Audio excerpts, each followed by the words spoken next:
This is Andrew Nelson, a reporter at the Georgia Bulletin and a host of the Bearing Light podcast. I'm very excited to have this opportunity with one of our beloved columnists at the Georgia Bulletin, Lorraine Murray. She's been a longtime writer and she has a wonderful knack of, how do I say this, grabbing the extraordinary out of the ordinary. She uses nature and family dynamics and stories to really reveal a kernel of truth about life. And I was thinking about this morning, as I may have said, like taking the extraordinary from the ordinary. And that's wonderful. And I should say, I'm tickled that I am sitting in her very lovely home, overlooking her garden and her beautiful plants that have inspired so many of her, that has been a muse to what she's written. And so, Lorraine, thank you for being here on Bearing Light. Thank you for asking me. I appreciate it. Oh, you're most welcome. You're most welcome. Glad to have you. As I was saying, that a lot of your writing talks about something ordinary, right? A walk, a conversation that you've had, a family memory. How do you know, or how do you walk us through how you know when a moment holds something worth writing about? So sometimes it comes immediately. I was going to Publix the other day and I pulled into the parking lot and I saw a homeless man in front of Publix and he's sitting in a wheelchair and you could tell he was pretty down and out. And my first thought was, oh, I've got to get some money out because there's Jesus in a wheelchair. It just comes like that, and I did go and help him out, got him some stuff and everything. But so sometimes the moments are just, okay, this is one, there's no doubt about it. One time a friend came over and she brought her little boy and he'd never met me before, he was 5. And he took one look at me and he said, "You're old, you could die at any minute."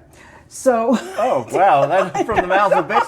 Yeah, like there was a column, he wrote the column for me, yes. Really. Oh my goodness. Yeah, and of course there's just plenty in nature that never runs out. It kind of refreshes the nature and squirrels or the hawk that you had mentioned that can be inspiration for other stories. Exactly. Do you feel like during the course of your day that you're always collecting stories? Or do you always have your eye open to things that might be revealing?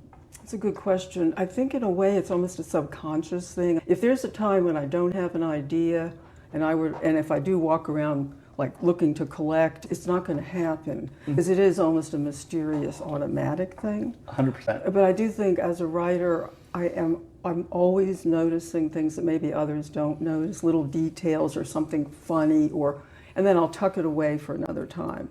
And there are times when I'm facing deadlines and I'm like, I have nothing, I don't want to beat my head on the wall. If I have to, I will. But that's why I will jot down little ideas in between deadlines, and that might be a column for the future. Just this morning I was thinking about how much trouble I have I never knew how to upload a document, so I got a friend to come over and show me how to do it. And I'm always like thinking about, how can I give my worries to the Lord? And I was like, okay, maybe that would be a column. Upload your worries to Jesus. There you go. I mean, it just comes out of nowhere. That's amazing. That's awesome. But I'm very grateful that it comes to me because it's like I said, it's mysterious. We could call it the Holy Spirit or inspiration. Yeah, that's wonderful. Alan, we're just going to take a little pause here for a quick second. Can I ask you to keep your hands in your lap because if you come up like this. These are all things I've Italian. learned. So there you go. So you can. That's fine. That's fine. But I'm just on the table. Yeah, that'd be fine. That'd be great. Okay, I hope. Yeah. That'd be great. All right, there we go, Alan. Let me tell us about how you got into writing. Tell us your story. You grew up in Florida, if I remember correctly. Yeah, is that right? Started out, I was born in New York, and we moved to Miami when I was 7. Oh, okay. Yeah, and then we moved back to New York, and then we moved back to Florida. So that's a story in and of itself. Yes. Lots of moving. Yes. But ever since I was like really a little girl, I always had diaries. And I would sometimes write in it, "Nothing happened today." And I would write that every day for a week or two. Nothing happened. Of course, things did, but... Yes. And then when things did happen, I would have my diary, and then when I got into high school, I used big sheets of paper and made my own notebooks, and I wrote for my high school career. Yeah. So I was always writing. And then when I went to the University of Florida, I majored in English, and which maybe wasn't a great idea, because then I started thinking, reading all the great writers. I'm like, I don't have a chance. Why am I even doing this? But then I went into philosophy, and eventually, over the years, I just started freelance writing. Just sent something in one time to the AJC, and I thought they wanted 600 words, and I didn't know it. I only sent in 4. The editor wrote back and said, "Can you add a little bit?" And I did. And it was like exciting seeing yourself in print. Yeah, 100%. Yeah, absolutely. That's a big thrill. You graduated with a philosophy degree. Yeah, so first I got an English degree, and then I went into graduate school and got a PhD in philosophy. Oh, my goodness. Unfortunately, also along the lines, gave up my faith entirely. Everyone in the philosophy You've written department, about this. Yeah, they were all no secret. Right? Like, exactly. They were all atheists. Sure. Most of my professors actually at the University of Florida did not believe in God. Yeah. And I was in awe of them. Of course. Yeah. No, They must makes be perfect right. sense. Yeah. Absolutely. We are all guided by people who we look up to and things like that. Did you teach after? I taught, first I was a graduate assistant, but eventually I became a part-time instructor in, I would do English and philosophy because I could do both. Yeah, Here in the Atlanta area? Yeah, I taught at Georgia Tech, Georgia State, and Mercer, kind of kludged together a profession, because as a part-time instructor you don't get paid much, you don't have benefits, but it was okay. I was doing okay. Oh, that's amazing. So you had students at Georgia State, Georgia Tech, and Mercer, which is in Macon? No, the one here. Oh, locally. one in Atlanta. Yeah. Oh, I see. Oh, that's great. And so you growing up, Florida, New York, the philosophy programs, teaching. So tell me about your faith journey, right? So when did you return to the church? Okay, so I was a pretty good little Catholic girl growing up, although I went to Catholic high school and so forth, but I didn't have any idea of how to defend the faith, which is crucial. After college, like I said, I was an atheist, and I met Jeff. Your late Georgia husband. Tech, yeah, my late husband. He was actually a philosophy student. Oh, no kidding. Yes. Oh, I don't know. Oh, wow. Yeah, he did. He wanted to take philosophy, and his advisor said, "Do not take it. You're an electrical engineering major. It's a complete waste of time." But it wasn't, because we got married we started dating after the course. Oh, naturally. And so both of us, for a while there, were like really nothing as faith, as religion goes. But over the years, we'd have long discussions, and just, what's the meaning of life? What's this all about? And so we decided to try St. Thomas More, which is in walking distance of the house that we bought. Okay. Which Here we in didn't Decatur. know. In Decatur. Yeah. We didn't realize it. And at first we wouldn't even go into the sanctuary. We just stood out in the back. Oh, Then little by little, he became interested, and he took the program OCIA and was received into the church when he was 33. And I came back to the church, but I came back with a lot of baggage. I didn't accept the church's teachings on lots of things. I had become a radical feminist and atheist, a little bit of a communist in college. So when I came back into the church, I'm like, I'm coming back in, but I can't accept this, and I can't accept that, and I can't, a whole big list. Yes, of course. So that was the initial return. Yes. And then my return deepened in the year 2000, really, when I came down with cancer, and I'm like, I'm going to die. Oh, wow. And so I need to find out before I die what I believe. Yes. And so I was so blessed to have Father Lopez as a spiritual advisor. Yeah. This is Father Richard Lopez. Yes. Actually, a Monsignor, excuse me, yes. Longtime St. Pius X high school instructor, and now just a really popular guy. Very. Yes. Oh, that's great. Wow. Yeah, and so he really answered my questions by giving me background information to read. And so now it's like, oh, now I see why this happened. And then I would talk to him. And so that was a deeper conversion. And I should add, too, that Jeff and I met the Missionaries of Charity. Okay, the sisters? Yeah, Mother Teresa's sisters. They were sent to Atlanta to open a home for poor women with AIDS. They hadn't opened it yet. So we met them as they were renovating the house, and they needed help doing that, and we were both like, this is so exciting. And so every Saturday we would get the toolbox out and drive over there and do all kinds of labor that I would never think of doing, scraping walls, painting, etc. Oh, wow. And so the home did open, and amazingly enough, we met Mother Teresa when she came. Oh my goodness. I know, it was unbelievable. What a blessing. That is amazing. Wow, I did not know this. Yes. Great blessing. Yeah, she came for the opening of the house, and it was crammed with people. Oh, I'm sure. You could imagine, Yes. right? And so, yeah, she walked right, we were in the room, and she walked right by me. I was like, my gosh, she's smaller than me, and I'm only 5'2". And then when we went outside, and she gave each person a blessing. Oh, how lovely. And I got to get blessed by her, and I was so nervous that when she blessed me, she patted me on the shoulders and gave her blessing, and that I patted her on her shoulders. And the sisters started laughing, and they're like, there's Lorraine giving Mother Teresa a blessing. Oh, that's wonderful. I like to impress people when I tell them that Atlanta has been visited by at least 2 named saints. Mother Teresa, when she visited Sacred Heart, right? Sacred Heart of Jesus, now the Basilica. But then I think it was just a parish church. And St. Catherine Drexel with Our Lady of Lourdes, when she started the church at Our Lady of Lourdes. So that's just a little Atlanta tidbit of history. I like that. Yes. And now, so you had this deeper conversion faith in the early 2000s. And now, do you still worship somewhere?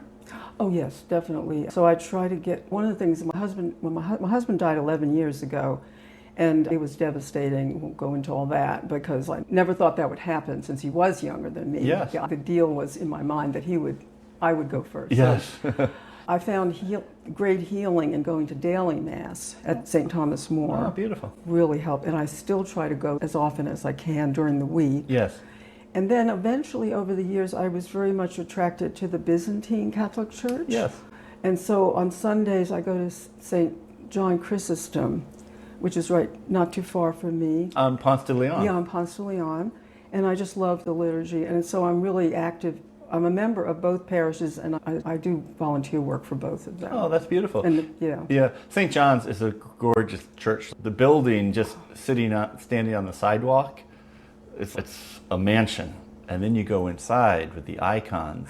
Everywhere you look, there's something on the wall. It's just beautiful. It's a lovely place. It is It's really beautiful. A really nice place. And so, and now, as I mentioned, we're thank you for inviting me into your home. This is great. And I look around. Tell me what we see on the walls here. Tell me, these are some of the creations of Jeff, right? Yes. Yeah, at some point in our marriage, we both decided to get out of our high-pressure jobs. He was an electrical engineer, and I was teaching and doing publishing work and so forth. So he would have time to paint, and I would have time to write. Okay. So the house is filled with his paintings that he started off doing, as you can see, fish and manatees and wildlife, and worked his way up, and at some point became extremely he was always interested in Tolkien ever since he was a little boy. So he started doing Tolkien paintings. Yes. And did, I guess in the 15 years, he worked for 15 years as a painter and just did hundreds of Tolkien paintings. And so these are made out of wood? Yeah, so we've got a lot of the wood paintings. What he would do is get a giant piece of wood. He would have a sketch that he wanted to do, sketch it on the wood, cut it out, and paint it with oil paints. And so there's no real name for what they are, but they're beautiful. As you can see, got dragons and the dragon, the sleeping dragon on your mantle. That's beautiful. Yes. You have, I don't even know what type of figure that would be. It kind of looks like a turtle, but reading a book. Yes, a turtle. Oh, is that what it is? Yep. Great. Yep. And you have another dragon reading a book. That's wonderful. And so this is beautiful. Very lovely unique pieces of art that you have here. And one thing I don't want to overlook, of course, is you're a book author. Oh yes, yes, right. You've written 2 books, at least that I can think of. Actually, so I've written, the first couple of books were collections of my writings. Okay. But then I think they were good, that were fine, but I think there's something about actually just writing a book from start to finish. So the first one I did it's called Confessions of an Ex-Feminist. Okay. And that talked about how I went from radical feminism and atheism back to Catholicism. So it's my reconversion, or Sure. my conversion story. Yeah, it's like your 7-story mountain, if you will. It's Yes. like Merton's kind of story of Yes. his faith journey. And that book was very instrumental Oh. in my coming back to the church. Oh, wonderful. I loved that book. I Yes. remember reading it. Had been on my shelves for years, and I picked it up one day and I sat down. I was like, wow, I think this is it. Yeah, it's a great book. Great book. Yeah, very lovely. And then after that, I became very interested in Flannery O'Connor through Father, really Monsignor Lopez. Since he was a good friend and spiritual director, he would come over for supper and we were talking, and he said, have you ever read Flannery O'Connor's letters? No, in college I read her stories, but they never emphasized her Catholicism. Very So, hidden. Very hidden. Yeah. So I think I'm going to read. So I started reading the letters, and it's a huge book of letters. And as I was reading them, I just started taking notes and realized at some point that I was writing a book. Oh. And then, so I wrote about her Catholicism, Yes. really, and how it underscored her whole life and some of its influence on her stories. Yeah. And after writing that book, I thought it might be fun to write a mystery, because I like mysteries. So I had no idea what I was doing, but I thought, I'm just going to, and that's my cat Fuzzy. Yeah, that was He was wonderful. Joining the conversation. Mr. Fuzzy has some things to say. He Mr. wanted Fuzzy. to add a few things Yes. there. And you know how Hemingway had the black dog? I've got the orange cat. Oh, beautiful. Yes. Mr. Fuzzy's welcome. Okay. So I wrote Death in the Choir. It was just a lot of fun. Yes. And a lot of people liked it. I thought, well, that was fun. And I got it published by a small Catholic press. And then the next one, I thought, I'll try another one. And so I did Death of a Liturgist in St. Benedict Press. Again, my books are all funny. They're mysteries. They have a death in them, but they're very funny. Yes.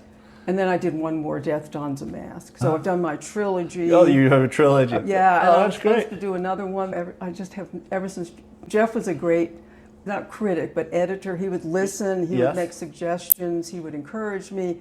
Without that, it's been hard. Yeah. Who knows, maybe someday I will. Maybe. I hope so. Thank If you you. feel inspired. Now, do they take place at St. Thomas More? I invented a You parish invented in a parish, Decatur. yeah, It's yeah. called St. Rita's. Oh, okay. But there were people at St. Thomas More that were like, well, you sure that wasn't so? Or was that me in the book? No, it wasn't you. I made it What up. do they say in the front? All these names and people are fictional, Yes. created by the author. Yeah, yeah. Oh, that's wonderful. That's great. And you, as you mentioned, you obviously write for the Georgia Bulletin, but you also are a contributor to the Atlanta Journal-Constitution still? Yeah, I was, but I retired from that a few years ago. Oh, I was okay. doing both of them for a long time. Yes, yeah. And I found that having a deadline every week, because that's what it boiled down to, was difficult. Yeah. I left the AJC because I wanted also to do more for the National Catholic Register. Oh, okay. So I set my own deadlines, Yes. which is whenever I have an idea, I send it to them. Oh, that's wonderful. So that's where people can read you, the National Yeah. Catholic Register and the Georgia Bulletin. Yes, thank you. Secretary. Yeah. Oh, that's wonderful. Oh, that's great. Oh, that's wonderful. Let's continue our conversation. Okay. About how you've been writing and your focus on, as I had said, the extraordinary ordinary. You tell a lot of stories about family situations. I remember Thanksgiving one you told about a family in Florida. Have you ever discovered a family event like years after it happened? How do you mine those types of stories? Yeah, I guess it's like I have a very vivid memory. Unfortunately, it's not great for like what happened yesterday or what's my doctor's name or something. Yes. But I have a very vivid memory of childhood events. And so that's when I would find out, like we always had big Thanksgiving suppers at my aunt's house in the Bronx. So that we were in New York, and all the cousins would gather and all the aunts and uncles. She had a tiny apartment. They would be smoking and drinking cocktails. Yes, I remember reading that detail, which was lovely. Yeah. And then the older cousins would invite the younger cousins to play cards on a cocktail table that had a mirror on the top. And we didn't realize that they were cheating, stuff like that. Or we would, the older cousins would chase us around the apartment with Aunt Lily's fur coat that had fox heads with eyes hanging off to scare us. So all these things, and we always had a children's table. Oh, naturally. Completely unsupervised by the adults, and things that happened there were rather just like food being thrown, you name it. Yes, everything that kids get into unsupervised. Yes, at the kids' table. Yes, exactly. That's why no adult wants to be sidelined to the kids' table. Yes. You also write not only about family events, but about nature, right? You tell stories about birds, about your squirrels, like St. Francis, drawing inspiration from that. What do you think people can learn from nature that we sometimes miss? I think Thomas à Kempis said something to the effect that we have book of scripture to discover God in, but the other book is the book of nature. So it's not just scripture, he is there. You find him, you can't miss him. He's all over the place. That's beautiful. Yeah, that was a great quote. One of the events I remember was that Jeff and I used to go to Cedar Key in Florida. We had a little boat.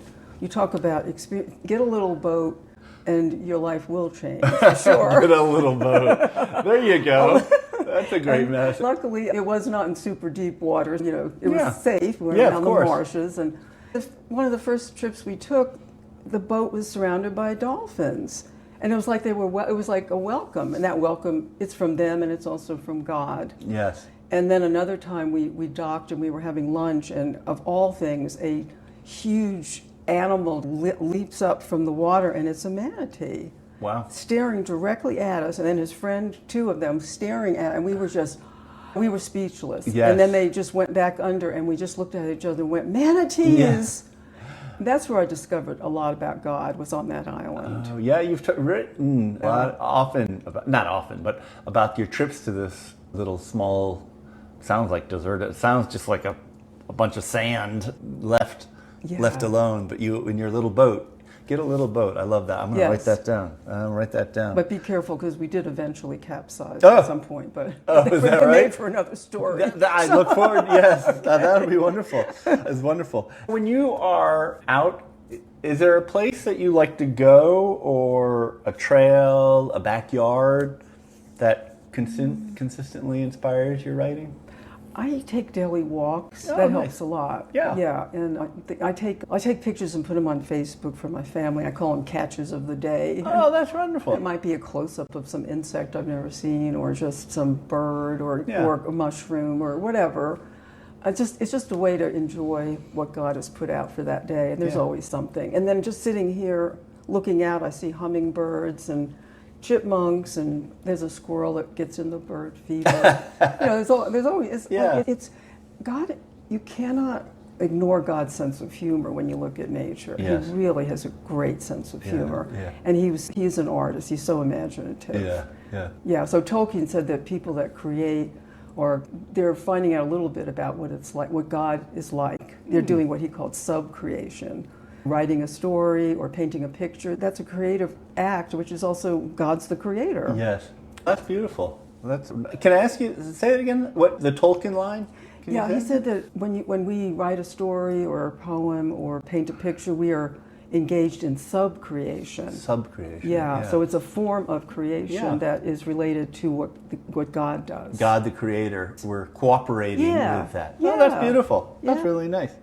What I love about reading your stuff is not only do you tell the family stories or tell us about nature, but you also have a spiritual lesson that you share through those experiences, through your eyes.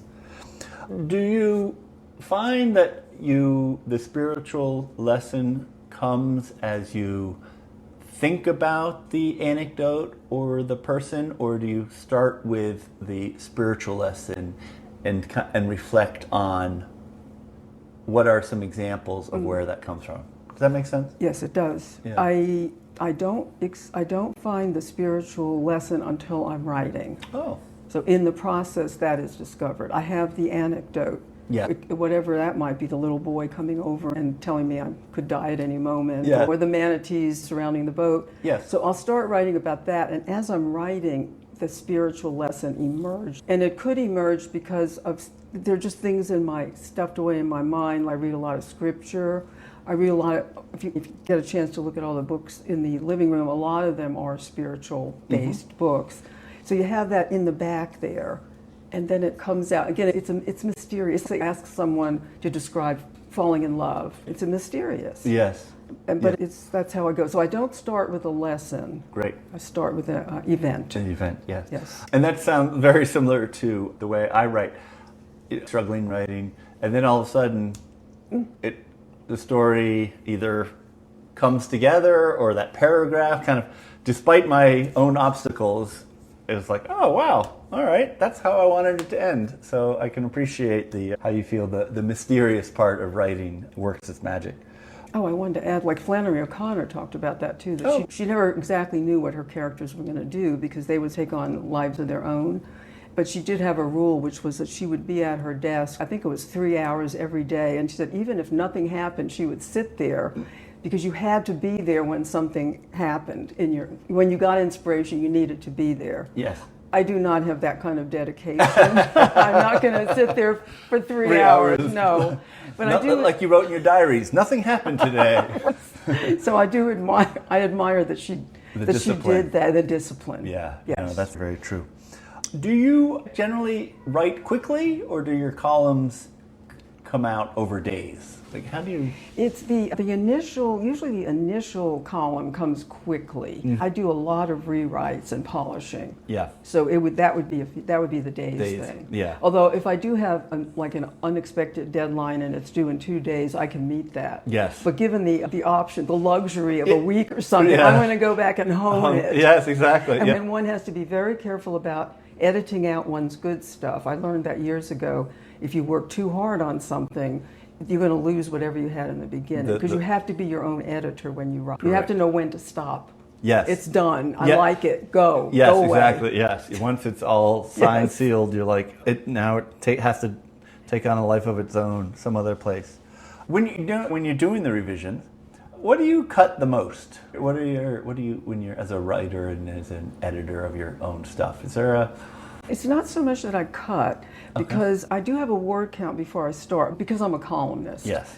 So, it's always like for the National Catholic Register, it can be 800 to 1,000 words. That's a lot. So as I'm writing, I'm like, but I guess if I were working on that, there might be like an extraneous paragraph that's not really, is that really getting the punch? Are people going to stop reading here because that's dull? Yes. That goes. So I'm always aware of keeping the reader interested. And I'm also aware of trying to avoid cliches, which is very difficult when you're writing because it seems like almost everything has been used a million times. Comes naturally. It's a cliche because it sounds so good. But everyone has thought it, and you're like, oh, it's not so clever. Yes. No, I understand that. Yes. I understand that. So I do. That's really nice. That you and I, when we write something, we're like, oh, that sounds good, or I like where is that going. But then once the discipline is saying, oh, that might sound good, but it doesn't belong here. Yeah. So it ends up on the editing room floor. Yeah. Yes, and I will add one thing about editing my own work is that for any writer, I would say it's important to get some distance from what you've just written.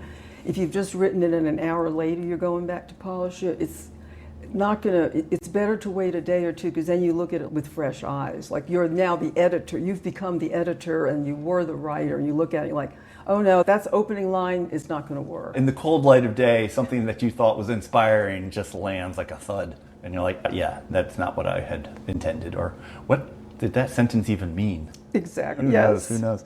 With this writing, do you ever think of writing as a form of prayer? Oh, yes. Can you talk a little bit about that? Yeah, I think in a way it is. Many times that's exactly what it is for me because while I'm writing, the things that come to me like from scripture or some way of whatever the event was, and now I'm thinking about maybe my own mortality or something, and I'm like, it does become a prayer. I believe that very strongly. Not everything I write, but often it's a prayer. Yeah. It's like I am praising God in some way. As you say, like that sub-creator, yeah. That's a beautiful image and sort of reflection to help guide us. Do you have a process, like is there a way that you start writing? Do you just do you write on a longhand with pen or typewriter or computer? Chromebook. Yeah, I use a Chromebook. And I just jump in there and start. Yeah. And a lot of times I will have, I will have the little event tucked away. Yes. Like helping that homeless man. Yeah. And so I'll start with that and then move on. Yeah. I don't have any ritual I don't have anything like that. Don't light a candle or don't do that. Or pray. I need inspiration. I will. There are times when I do pray. It's like, please, Lord, what am I going to write about? Yes, exactly. Who was it? St. Francis de Sales. I think he's the patron of writers. So you're like St. Francis de Sales, special intention. Yes. So you started writing for the Georgia Bulletin in 2003. You said earlier, around that time. Yes. Years. Yeah. And you have written a variety of columns, and I remember that I just reread the other day the column you wrote about when your beloved passed away. What do you hear from readers? Do you hear from readers? What response from readers means the most to you? I get a lot of responses over the years now from widows just thanking me so much and telling me their story and asking for prayer. And so when they write to me, I always answer and do my best to encourage them because widows need sort of a counseling. I'm not a counselor, but to explain my situation and to give them some hope. Yes. And then other people will just write and just thank me generally, but they'll share an experience again. So it's very encouraging to know that people are reading and that it means something to them. Yeah. What do you hope readers feel after finishing a column of yours? What do you hope that they get? I guess whatever the scripture in there is, that it becomes more meaningful to them, or whatever I've discovered about God, that will change their lives in some way, as how they look at God or how they look at prayer. Mm-hmm. It's not like they get a lesson, but you could say that. I'm not writing to give them a lesson, but maybe my insight will draw them closer to God. Yeah. No, that's really beautiful. The opportunity to share through your life and your understanding of your life can help somebody else understand their own. Yeah. I'm going to butcher this saying, but you're a philosophy person, so you know this better than me. Who is the Danish philosopher? Kierkegaard? Yeah, I think he famously said, life can only be understood by looking backwards, but it only can be lived going forward. Oh, I like that. I don't remember that one, but that's a great one. It's really true. When you look back, you do see God's hand. Yes. A lot of times you cannot see it now. In the here and now. Cannot see it. And forget about looking into the future, because we have no idea what God has planned. But of course we do look into the future. We're human. Of course, we help make plans, we have hope. And then there's that famous line, I don't know whoever said it, that people make plans and God laughs, right? Exactly. Yes. Exactly. I really believe if we look back, even at the worst situations in our lives, we can see, God was there. After 23 years, have the subjects changed in what you write about as you've grown older? Yeah. In 2003, when you reached out to the Georgia Bulletin and we reached out to you, kind of what do you recall were those early columns? I did write a lot about nature because that's always been a big thing. Yeah. And I did write about my nieces and nephews. They were babies then, so there was always something to write. Since I don't have my own children, they would be my subject matter. Of course. And I think probably in the last few years, it's been more about getting older and wondering about what comes next, or hoping that you'll go to the place you want to. Yes.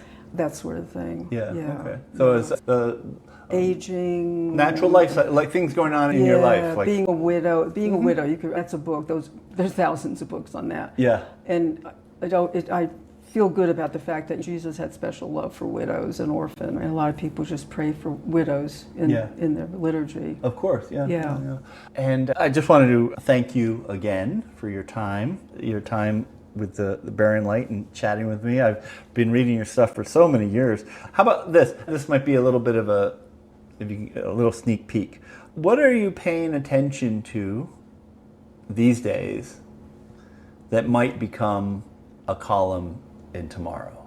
Do you have anything kicking around? I guess I constantly see examples of God in homeless people or poor people. Yeah. Or, this is what he said in Matthew 25 is one of my favorite passages that we find where we find Jesus. It's a kick in the butt because you're like, yes, man, I just want to go to the grocery store. Yes, Yeah. yes. When you live in not the inner city, but when you live in the kind of more urban parts of the archdiocese, you have Jesus shows up a lot. He does show up in disguise. A lot. In disguise, and the disguise. He's very clever at his disguises because we'll always think, "Oh, I'm not that guy." Just forget that. Yes, exactly. Yeah. But yeah, so I do.